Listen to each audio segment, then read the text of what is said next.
ಬೆಂಗಳೂರಿನ ಟ್ರಾಫಿಕ್ ಬಗ್ಗೆ ಬೈಯೋರೆಲ್ಲ ಇದನ್ನೊಮ್ಮೆ ನೋಡಿ. ಪ್ರಪಂಚದ ಅತಿದೊಡ್ಡ ಕಂಪನಿಗಳು ಬೆಂಗಳೂರು ಬಿಟ್ಟು ಕದಲಲ್ಲ ಅಂತ ಹಠ ಹಿಡಿದು ಕೂತಿವೆ. ಎಷ್ಟೇ ರಿಜೆಕ್ಷನ್ ಇದ್ರೂ ಸಿಲಿಕಾನ್ ಸಿಟಿಯ ಡಿಮ್ಯಾಂಡ್ ಮಾತ್ರ ಕೂಗಿಲ್ಲ. ಯಾಕೆ ಗೊತ್ತಾ? ಎಸ್, ಇತ್ತೀಚೆಗೆ ನೀವು ಎಲ್ಲೇ ಹೋದ್ರು ಯಾರ ಬಾಯಲ್ಲಿ ಕೇಳಿದ್ರು ಒಂದು ಮಾತು, ಅಯ್ಯೋ ರೀ ಅದೇನ್ AI ಬರ್ತಿದೆಯಂತೆ, ಆರ್ಟಿಫಿಷಿಯಲ್ ಇಂಟೆಲಿಜೆನ್ಸ್ ಬಂದ್ರೆ ಮನುಷ್ಯರಿಗೆ ಕೆಲಸವೇ ಇರಲ್ಲ, ಸಾಫ್ಟ್ವೇರ್ ಇಂಜಿನಿಯರ್ಗಳ ಕತೆ ಮುಗೀತು ಅಂತ ಚರ್ಚೆ ಆಗೋದನ್ನ ನೋಡೇ ಇರ್ತೀರಿ. ಇಂತಹ ಚರ್ಚೆಗಳ ನಡುವೆಯೇ ಸಿಲಿಕಾನ್ ಸಿಟಿ ಬೆಂಗಳೂರು ಮಾತ್ರ ತನ್ನ ಓಟವನ್ನ ಕಂಟಿನ್ಯೂ ಮಾಡಿದೆ. ಟೆಕ್ ಜಗತ್ತಿನಲ್ಲಿ AI ಎಷ್ಟೇ ಆತಂಕ ಸೃಷ್ಟಿಸಿದ್ರು, ಭಯವನ್ನ ಕ್ರಿಯೇಟ್ ಮಾಡಿದ್ರು ಕೂಡ IT ಸಿಟಿ ಬೆಂಗಳೂರಿನ ಬೇಡಿಕೆ ಎಂದು ಕೂಗಿಲ್ಲ. ಪ್ರಪಂಚದ ಅತಿ ದೊಡ್ಡ ಟೆಕ್ ಕಂಪನಿಗಳಾದ ಗೂಗಲ್, ಅಮೆಜಾನ್, ಮೈಕ್ರೋಸಾಫ್ಟ್ ನಂತಹ ದಿಗ್ಗಜರು ಬೆಂಗಳೂರಿನಲ್ಲಿ ತಮ್ಮ ಆಫೀಸ್ ಗಳನ್ನ ಡಬಲ್ ಮಾಡ್ತಾ ಇದ್ದಾರೆ. ಲಕ್ಷಾಂತರ ಚದರ ಅಡಿ ಆಫೀಸ್ ಸ್ಪೇಸ್ ಗಳನ್ನ ಲೀಸ್ಗೆ ಪಡಿತಾ ಇದ್ದಾರೆ. ಏನೇ ಆಗಲಿ, ಬೆಂಗಳೂರು ಬಿಟ್ಟು ಬೇರೆ ಕಡೆ ಹೋಗೋ ಮಾತೇ ಇಲ್ಲ ಅಂತಿದ್ದಾರೆ. ಅಷ್ಟಕ್ಕೂ AI ಬಂದ್ರೆ ಕೆಲಸ ಹೋಗುತ್ತೆ ಅನ್ನೋ ಟೈಮ್ ನಲ್ಲಿ ಈ ಕಂಪನಿಗಳು ಬೆಂಗಳೂರಿನಲ್ಲಿ ಆಫೀಸ್ ಗಳನ್ನ ಎಕ್ಸ್ಪ್ಯಾಂಡ್ ಮಾಡ್ತಿರೋದು ಯಾಕೆ? ಹೈದರಾಬಾದ್, ಪುಣೆಗಿಂತ ಬೆಂಗಳೂರು ಯಾಕೆ ಬೆಸ್ಟ್? ಗೂಗಲ್ ಮತ್ತು ಅಮೆಜಾನ್ ವೈಟ್ ಫೀಲ್ಡ್ ಹಾಗೂ ಏರ್ಪೋರ್ಟ್ ರಸ್ತೆಯಲ್ಲಿ ಮಾಡಿರುವ ಆ ಮೆಗಾ ಪ್ಲಾನ್ ಏನು ಎಂಬುದರ ಈ ವಿಡಿಯೋದಲ್ಲಿ ನೋಡೋಣ ಬನ್ನಿ. ಬೆಂಗಳೂರಿನಲ್ಲಿ ಟೆಕ್ ದೈತ್ಯರ ದರ್ಬಾರ್ continue. Google, Amazon, Infosys mega deal. ಹೌದು, ಜಾಗತಿಕ ಮಟ್ಟದಲ್ಲಿ ಎಷ್ಟೇ ಆರ್ಥಿಕ ಏರಿಳಿತಗಳಿರಲಿ ಅಥವಾ AI ತಂತ್ರಜ್ಞಾನದಿಂದ ಉದ್ಯೋಗ ಕಡಿತದ ಭಯವಿರಲಿ, ಬೆಂಗಳೂರು ಮಾತ್ರ ಭಾರತದ ಟೆಕ್ನಾಲಜಿ ಹಬ್ ಹಾಗೂ ಗ್ಲೋಬಲ್ ಕೆಪಾಬಿಲಿಟಿ ಸೆಂಟರ್ ಆಗಿ ತನ್ನ ಸ್ಥಾನವನ್ನ ಮತ್ತಷ್ಟು ಗಟ್ಟಿ ಮಾಡಿಕೊಂಡಿದೆ. ಇದಕ್ಕೆ ಬೆಸ್ಟ್ ಎಕ್ಸಾಂಪಲ್ ಅಂದ್ರೆ ಇತ್ತೀಚೆಗೆ ನಡೆದಿರುವ ಲೀಸಿಂಗ್ ಆಕ್ಟಿವಿಟಿಗಳು. ಹೌದು, ಗೂಗಲ್, ಅಮೆಜಾನ್, ಮೈಕ್ರೋಸಾಫ್ಟ್, ಇನ್ಫೋಸಿಸ್ ಮತ್ತು ಅಕ್ಸೆಂಚರ್ ಗಳಂತಹ ಕಂಪನಿಗಳು ಬೆಂಗಳೂರಿನ ಪ್ರಮುಖ ಏರಿಯಾಗಳಲ್ಲಿ ದೊಡ್ಡ ಮಟ್ಟದ ಆಫೀಸ್ ಸ್ಪೇಸ್ ಗಳನ್ನ ಆಕ್ಯುಪೈ ಮಾಡಿಕೊಂಡಿವೆ. ಮುಖ್ಯವಾಗಿ ಬೆಂಗಳೂರಿನ outer ring road, white field ಮತ್ತು ನಾರ್ತ್ ಬೆಂಗಳೂರು ಅಂದ್ರೆ ಏರ್ಪೋರ್ಟ್ ರಸ್ತೆಯ ಭಾಗಗಳಲ್ಲಿ ಗ್ರೇಡ್ A ಆಫೀಸ್ ಸ್ಪಾಟ್ ಗಳಿಗೆ ಫುಲ್ ಡಿಮ್ಯಾಂಡ್ ಕ್ರಿಯೇಟ್ ಆಗಿದೆ. ಇಂಡಸ್ಟ್ರಿ ಎಕ್ಸ್ಪರ್ಟ್ ಹೇಳ್ತಿರೋ ಪ್ರಕಾರ AI ಮತ್ತು ಇಂಜಿನಿಯರಿಂಗ್ ಟಾಲೆಂಟ್ಗೆ ಇರೋ ಡಿಮ್ಯಾಂಡ್ ಹಾಗೂ ಫ್ಲೆಕ್ಸಿಬಲ್ ವರ್ಕ್ ಸ್ಪೇಸ್ ಗಳ ಅಗತ್ಯತೆ ಇರೋದ್ರಿಂದ ಕಂಪನಿಗಳು ಬೆಂಗಳೂರನ್ನೇ ತಮ್ಮ ಫೇವರೇಟ್ ಡೆಸ್ಟಿನೇಷನ್ ಆಗಿ ಆಯ್ಕೆ ಮಾಡಿಕೊಳ್ತಿವೆ.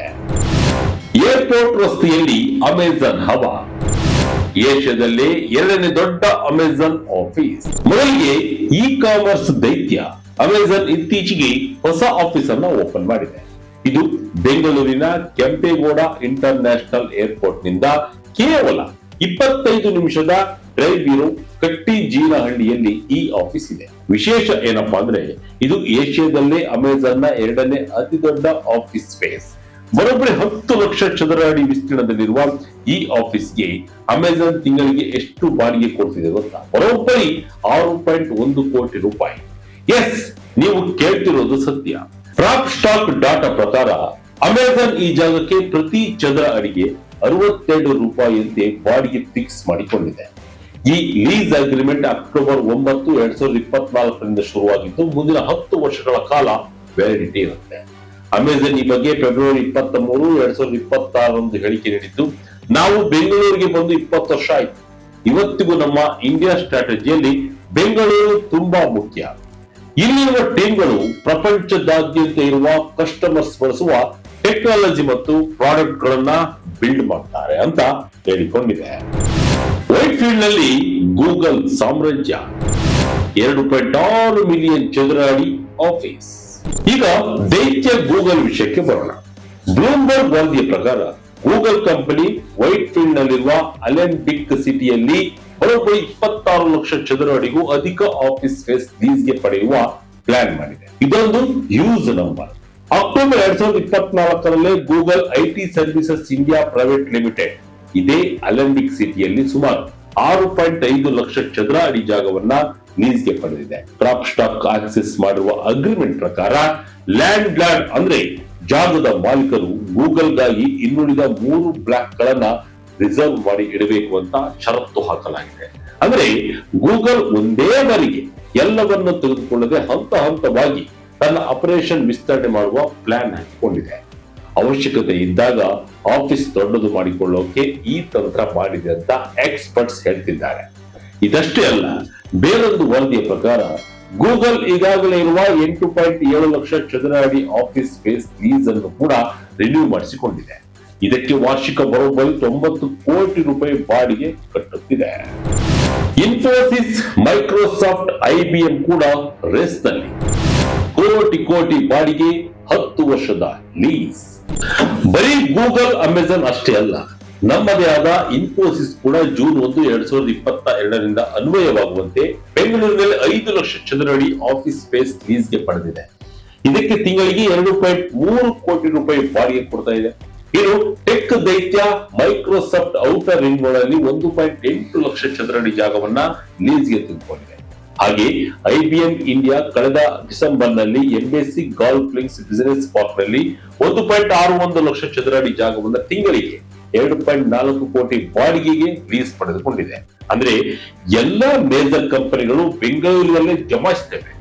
ಈಗ ನಿಮಗೆ ಒಂದು ಡೌಟ್ ಬರಬಹುದು, ಹೈದರಾಬಾದ್ ಮತ್ತು ಪುಣೆ ಕೂಡ IT ಸಿಟಿಗಳೇ ಅಲ್ವಾ, ಅಲ್ಲಿ ಬಿಟ್ಟು ಇವರೆಲ್ಲ ಬೆಂಗಳೂರನ್ನೇ ಯಾಕೆ ತಮ್ಮ ಆಫೀಸ್ಗಳನ್ನ ವಿಸ್ತರಣೆ ಮಾಡ್ತಿದ್ದಾರೆ ಅಂತ, ಡಬಲ್ ಯಾಕೆ ಮಾಡ್ತಿದ್ದಾರೆ ಅಂತ? ಅದಕ್ಕೂ ಉತ್ತರ ಇದೆ. ಹೈದರಾಬಾದ್ ಪುಣೆಗಿಂತ ಬೆಂಗಳೂರೇ ಯಾಕೆ ಬೆಸ್ಟ್? ಸಿಲಿಕಾನ್ ಸಿಟಿಗೆ ಇದೇ plus point. Real estate consultancy firm night Frank ಇಂಡಿಯಾದ ಪ್ರಕಾರ ಬೆಂಗಳೂರು ಹೈದರಾಬಾದ್ ಮತ್ತು ಪುಣೆಗಿಂತ ಒಂದು ಕೈ ಮೇಲೆ. ಇದಕ್ಕೆ 2 ಮುಖ್ಯ ಕಾರಣಗಳಿವೆ. ಒಂದು ಕಂಪನಿ ಕಡೆಯಿಂದ, ಮತ್ತೊಂದು ಕಟ್ಟಡಗಳ ಕಡೆಯಿಂದ. ಕಂಪನಿಗಳ ದೃಷ್ಟಿಯಲ್ಲಿ ನೋಡೋದಾದ್ರೆ ಬೆಂಗಳೂರಿನಲ್ಲಿ ಸಿಗುವಷ್ಟು ಡೀಪ್ ಟ್ಯಾಲೆಂಟ್ ಫೂಲ್ ಅಂದ್ರೆ ನುರಿತ ಕೆಲಸಗಾರರು ಬೇರೆ ಕಡೆ ಸಿಗಲ್ಲ. ಇಲ್ಲಿ ಕೇವಲ ದೊಡ್ಡ ಕಂಪನಿಗಳು ಮಾತ್ರ ಅಲ್ಲ, ಒಂದು ವೈಬ್ರೆಂಟ್ ಆದ ಸ್ಟಾರ್ಟ್ಅಪ್ ವಾತಾವರಣ ಕೂಡ ಇದೆ. ಬೆಂಗಳೂರಿನಲ್ಲಿ ಟೆಕ್ನಾಲಜಿ ಅನ್ನೋದು ಬರೀ ಸಾಂಪ್ರದಾಯಿಕ IT ಸರ್ವಿಸ್ಗೆ ಸೀಮಿತವಾಗಿಲ್ಲ. ಇಲ್ಲಿ ಫಾರ್ಮಾಸ್ಯೂಟಿಕಲ್ಸ್, ಬ್ಯಾಂಕಿಂಗ್, ಆಟೋಮೋಟಿವ್ ಹೀಗೆ ಇಂಡಸ್ಟ್ರಿಗಳಿಗೂ ಕೂಡ ಟೆಕ್ನಾಲಜಿ ಬೇಕಿದೆ. ಹೀಗಾಗಿ ಬೇರೆ ಬೇರೆ ಡೊಮೈನ್ ನಲ್ಲಿ ಎಕ್ಸ್ಪರ್ಟ್ಸ್ ಕೂಡ ಇದ್ದಾರೆ. ಹಾಗಾಗಿ ಇಲ್ಲಿ ಒಂದು ಸೆಲ್ಫ್ ರೀಇನ್ಫೋರ್ಸಿಂಗ್ ಗ್ರೋತ್ ಸೈಕಲ್ ನಿರ್ಮಾಣವಾಗಿದೆ. ಇನ್ನು ಸಪ್ಲೈ ಸೈಡ್ ಅಥವಾ ಬಿಲ್ಡಿಂಗ್ ಗಳ ವಿಷಯಕ್ಕೆ ಬಂದ್ರೆ, ಬೆಂಗಳೂರಿನಲ್ಲಿ ಸದ್ಯಕ್ಕೆ 230 ರಿಂದ 240 ಮಿಲಿಯನ್ ಚದರ ಅಡಿ ಆಫೀಸ್ ಸ್ಟಾಕ್ ಇದೆ. ಇದು ದಕ್ಷಿಣ ಭಾರತದ ಬೇರೆಲ್ಲ ನಗರಗಳಿಗಿಂತ ತುಂಬಾ ಜಾಸ್ತಿ. ಹೌದು, ಬೇರೆ ನಗರಗಳಿಗೆ ಹೋಲಿಸಿದ್ರೆ ಬೆಂಗಳೂರಿನಲ್ಲಿ ಬಾಡಿಗೆ 20% ಜಾಸ್ತಿ ಇರಬಹುದು. ಆದ್ರೂ ಕಂಪನಿಗಳು ಬೆಂಗಳೂರನ್ನೇ ಚೂಸ್ ಮಾಡ್ತವೆ. ಯಾಕೆಂದ್ರೆ ಇಲ್ಲಿ ಸಿಗುವ ಗ್ರೇಡ್ ಎ ಬಿಲ್ಡಿಂಗ್ ಗಳ ಕ್ವಾಲಿಟಿ ಮತ್ತು ಸಸ್ಟೈನಬಿಲಿಟಿ ಸ್ಟ್ಯಾಂಡರ್ಡ್ ಅಷ್ಟು ಚೆನ್ನಾಗಿರುತ್ತೆ. ಜೊತೆಗೆ ಇಲ್ಲಿನ ಆಫೀಸ್ ಪಾರ್ಕ್ಗಳು ರೀಟ್ ಅಡಿಯಲ್ಲಿ ಬರುವುದರಿಂದ ಪ್ರೊಫೆಷನಲ್ ಆಗಿ ಮ್ಯಾನೇಜ್ ಮಾಡಲ್ಪಡುತ್ತವೆ.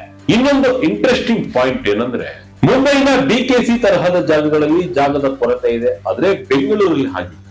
ಇಲ್ಲಿ ಕಂಪನಿಗಳು ಫ್ಯೂಚರ್ ಎಕ್ಸ್ಪ್ಯಾನ್ಷನ್ ಅಂದ್ರೆ ಮುಂದಿನ ದಿನಗಳಲ್ಲಿ ಆಫೀಸ್ ದೊಡ್ಡದು ಮಾಡ್ಬೇಕಂದ್ರೆ ಬೇಕಾದಷ್ಟು ಫ್ಲೆಕ್ಸಿಬಿಲಿಟಿ ಸಿಗುತ್ತೆ. ಲ್ಯಾಂಡ್ ಲಾರ್ಡ್ಗಳು ಪಕ್ಕದಲ್ಲೇ ಇನ್ನೊಂದು ಬಿಲ್ಡಿಂಗ್ ಕೊಡುವ ಕೆಪಾಸಿಟಿ ಇಟ್ಕೊಂಡಿರ್ತಾರೆ. ಬೆಂಗಳೂರಿನಲ್ಲಿ JCC ಹವಾ ಜೋರು. ನಾರ್ತ್ ಬೆಂಗಳೂರು ಹೊಸ ಹಾಟ್ ಸ್ಪಾಟ್. ಸದ್ಯಕ್ಕೆ ಬೆಂಗಳೂರಿನ ಆಫೀಸ್ ಮಾರ್ಕೆಟ್ ನಲ್ಲಿ ಗ್ಲೋಬಲ್ ಕೆಪಾಬಿಲಿಟಿ ಸೆಂಟರ್ಗಳು ಅಂದ್ರೆ JCCಗಳದ್ದೇ ದರ್ಬಾರ್. ಬೆಂಗಳೂರಿನ ಒಟ್ಟು ಆಫೀಸ್ ಅಬ್ಸಂಪ್ಷನ್ ನಲ್ಲಿ ಬರೋಬ್ಬರಿ 45 ರಿಂದ 50% JCCಗಳಿಂದಲೇ ಬರ್ತಾ ಇದೆ. ನಮ್ಮ ದೇಶಿ IT ಕಂಪನಿಗಳ ಪಾಲು ಕೇವಲ 10% ಅಷ್ಟೇ ಇದೆ ಅಂದ್ರೆ ನೀವು ಲೆಕ್ಕ ಹಾಕಿ. ಇನ್ನು ಏರಿಯಾ ವೈಸ್ ನೋಡೋದಾದ್ರೆ ಸರ್ಜಾಪುರ, ಮಾರ್ತಹಳ್ಳಿ, ವೈಟ್ಫೀಲ್ಡ್ ಮತ್ತು ಕೇರ್ಪುರಂ ಕಡೆ JCCಗಳು ಮುಗಿಬೀಳ್ತಿವೆ. ಯಾಕೆಂದ್ರೆ ಅಲ್ಲಿ ವೆಂಡರ್ ನೆಟ್ವರ್ಕ್ ಮತ್ತು ಇನ್ಫ್ರಾಸ್ಟ್ರಕ್ಚರ್ ಚೆನ್ನಾಗಿದೆ. ಔಟರ್ ರಿಂಗ್ ರೋಡ್ ಇವತ್ತಿಗೂ ಮೋಸ್ಟ್ ಆಕ್ಟಿವ್ ಕಾರಿಡಾರ್. ಆದರೆ ಇತ್ತೀಚೆಗೆ ನಾರ್ತ್ ಬೆಂಗಳೂರು ಅಂದ್ರೆ ಕೆಂಪೇಗೌಡ ಏರ್ಪೋರ್ಟ್ ಕಡೆ ಸಿಕ್ಕಾಪಟ್ಟೆ ಡಿಮ್ಯಾಂಡ್ ಕ್ರಿಯೇಟ್ ಆಗ್ತಿದೆ. ಇದಕ್ಕೆ ಮುಖ್ಯ ಕಾರಣ ಏರ್ಪೋರ್ಟ್ ಕನೆಕ್ಟಿವಿಟಿ ಮತ್ತು ಹೊಸದಾಗಿ ಬರ್ತಿರುವ ರೆಸಿಡೆನ್ಷಿಯಲ್ ಪ್ರಾಜೆಕ್ಟ್ಗಳು. ಹೀಗಾಗಿ ದೊಡ್ಡ ದೊಡ್ಡ ಟೆಕ್ ಕಂಪನಿಗಳು ಬೆಂಗಳೂರು ಉತ್ತರವನ್ನ ಆಯ್ಕೆ ಮಾಡಿಕೊಳ್ಳುತ್ತಿವೆ. ಅಮೆಜಾನ್ ಹೊಸ ಕ್ಯಾಂಪಸ್ ಹೇಗಿದೆ? 12 ಫ್ಲೋರ್, 7,000 ಉದ್ಯೋಗಿಗಳು. ಈಗ ನಾವು ಆಗಲೇ ಹೇಳಿದ ಇತ್ತೀಚೆಗೆ ಓಪನ್ ಆದ ಅಮೆಜಾನ್ ನ ಹೊಸ ಆಫೀಸ್ ಬಗ್ಗೆ ಡೀಟೇಲ್ ಆಗಿ ನೋಡೋಣ. ನಾರ್ತ್ ಬೆಂಗಳೂರಿನಲ್ಲಿರುವ ಈ ಹೊಸ ಕ್ಯಾಂಪಸ್ ವರ್ಕ್ ಪ್ಲೇಸ್ ಡಿಸೈನ್ ನಲ್ಲಿ ಒಂದು ಹೊಸ ಕ್ರಾಂತಿಯನ್ನೇ ಮಾಡಿದೆ. 5 ಎಕರೆ ಜಾಗದಲ್ಲಿ 12 ಮಹಡಿಗಳಿರುವ ಈ ಬಿಲ್ಡಿಂಗ್ ಬರೋಬ್ಬರಿ 1.1 ಮಿಲಿಯನ್ ಚದರ ಅಡಿ ವಿಸ್ತಾರವಾಗಿದೆ. ಅಂದ್ರೆ 11 ಲಕ್ಷ ಸ್ಕ್ವೇರ್ ಫೀಟ್. ಇಲ್ಲಿ ಒಮ್ಮೆಗೆ 7,000 ಉದ್ಯೋಗಿಗಳು ಕೆಲಸ ಮಾಡಬಹುದು. ಇದು ಏರ್ಪೋರ್ಟ್ ನಿಂದ ಕೇವಲ 15 ಕಿಲೋಮೀಟರ್ ದೂರದಲ್ಲಿದೆ. ಇದರ ಉದ್ಘಾಟನೆ ಫೆಬ್ರವರಿ 23ರಂದು ನಡೆದಿದ್ದು, ಬೃಹತ್ ಮತ್ತು ಮಧ್ಯಮ ಕೈಗಾರಿಕೆ ಸಚಿವ ಎಂ.ಬಿ. ಪಾಟೀಲ್ ರವರು ಮುಖ್ಯ ಅತಿಥಿಯಾಗಿ ಭಾಗವಹಿಸಿದರು. ಈ ಸಂದರ್ಭದಲ್ಲಿ ಮಾತನಾಡಿದ ಎಂ.ಬಿ. ಪಾಟೀಲ್ ರವರು, ಅಮೆಜಾನ್ನ ಈ ಹೊಸ ಹೂಡಿಕೆ ಭಾರತವು ಜಾಗತಿಕ ಮಟ್ಟದಲ್ಲಿ ಟೆಕ್ನಾಲಜಿ ಹಬ್ ಆಗಿ ಬೆಳೆಯುತ್ತಿರುವುದಕ್ಕೆ ಸಾಕ್ಷಿ. ಇಂತಹ ದೊಡ್ಡ ಕ್ಯಾಂಪಸ್ ಗಳಿಂದ ಹೈ ಕ್ವಾಲಿಟಿ ಜಾಬ್ಸ್ ಕ್ರಿಯೇಟ್ ಆಗುತ್ತೆ ಅಂತ ಹೇಳಿದರು.